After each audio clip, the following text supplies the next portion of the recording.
नमस्कार दोस्तों, स्वागत है आप सभी के फिर से एक और नए वीडियो में। अभी हमें प्रयागराज में गंगा जी के तट पे और अभी हम लोग चल रहे हैं गंगा स्नान करने के लिए। और यहाँ पे काफ़ी सारे लोग स्नान करने के लिए लगे हुए हैं। इधर फूल माला वाले फूल माला बेच रहे हैं, डब्बा वगैरह बेच रहे हैं। आपको गंगा जल अपने घर पे लेके जाना है तो। और इस तरफ कपड़ा चेंज करने के लिए बनाए गए हैं, जिधर आप कपड़े वगैरह चेंज कर सकते हैं। और इस तरफ काफ़ी सारे लोग गंगा स्नान कर रहे हैं। आइए आपको नज़दीक से दिखाते हैं। अभी सुबह सुबह 8 बजे का समय है और यहाँ पे काफ़ी कम लोग अभी गंगा स्नान कर रहे हैं इस घाट पर। 35 किलोमीटर में माघ मेला इस समय फैला हुआ है और 35 किलोमीटर में ऐसे साइड से बनाया गया है सब लोग को गंगा स्नान करने के लिए। आप उधर सामने की तरफ देखेंगे तो आपको दूसरा पुल दिखाई देगा। इसी तरीके से 12 पुल बनाए गए हैं।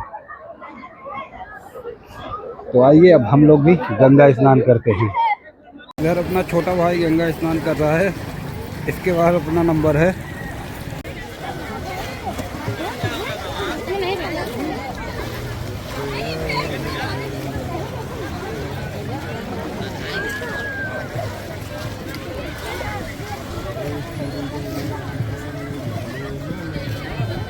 बेटू बेटू बेटू बेटू पूजा करा उधर देखा ये जगह ऐसे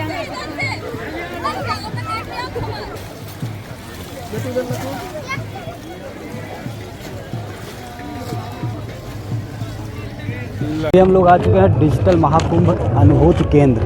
यहाँ पे डिजिटल माध्यम से दिखाया जाएगा। तो आइए नज़दीक चलते हैं और आप लोगों को भी दिखाते हैं, जिसका टिकट शुल्क है 50 रुपये, जो कि हम ले चुके हैं। तो आइए चल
हर हर महादेव शंभो कैलाश। भाव के साथ ही प्रकाश अंधकार, सत्य असत्य और धर्म अधर्म का शाश्वत संघर्ष किया। ये कथा भी ऐसे ही एक संघर्ष की, जिसने एक मूल धर्म परंपरा को जन्म दिया। एक दिवस पृथ्वी पर विचरण करते समय महर्षि दुर्वासा को एक दिव्य पुष्पमाला प्राप्त हुई। सुवासित माला को देव योग्य जान वे उसे स्वर्गाधिपति इंद्र के पास ले गए। हे सुरपति, ये दुर्लभ माला मैं आपको भेंट करता हूँ। इसे मेरा आशीर्वाद समझकर सहेज कर रखें। परंतु इंद्र महर्षि के आशीष का मान न कर सके और अहंकार के प्रमाण में उन्होंने वो माला ऐरावत के मस्तक पर रख दी। पुष्प गंध से रसना ऐरावत ने माला धरती पर रखी। तब भी इंद्र मेरा ऐसा क्रोध अपमान, जिस धन ऐश्वर्य पर तुम इतना इतराते हो, मैं वही तुमसे छीन लूंगा। मैं इसी क्षण तुम्हें और तुम्हारे लोगों को श्रीहीन होने का श्राप देता हूँ। हे वस्तु,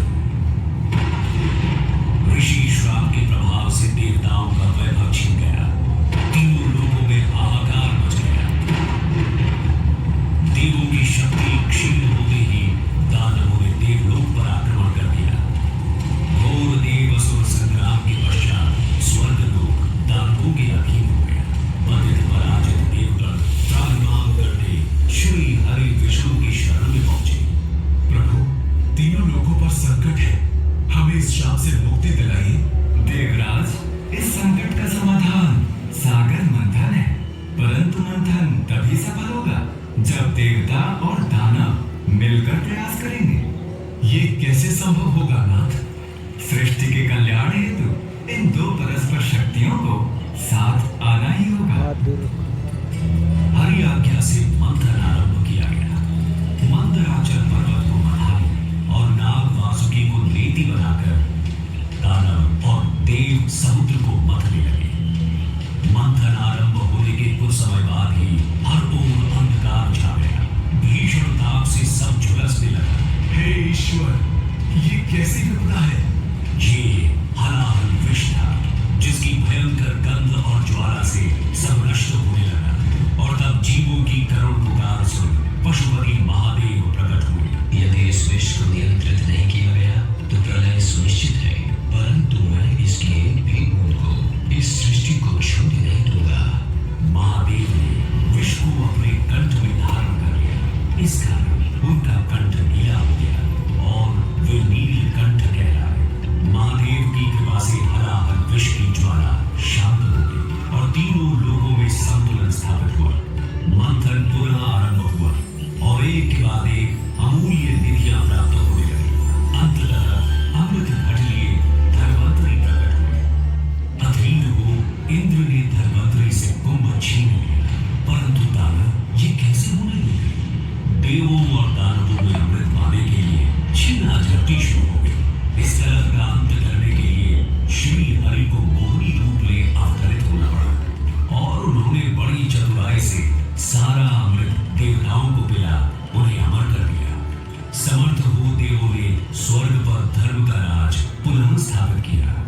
परंतु इस सारे प्रकरण में एक विशेष बात और हुई। छीना झपटी में अमृत की चार बूंदें स्वर्गलोक, पाताललोक और पृथ्वी पर आ गई। पृथ्वी पर ये बूंदें प्रयाग, हरिद्वार, उज्जैन और नासिक में गिरी। अमृत से पवित्र हुई धरा तीर्थ बन गई। यही कारण है कि इन स्थानों पर हर 12 वर्षों में कुंभ मेले का आयोजन होता है। समय की अनंत धारा में ये परंपरा अनादिकाल से चली आ रही है।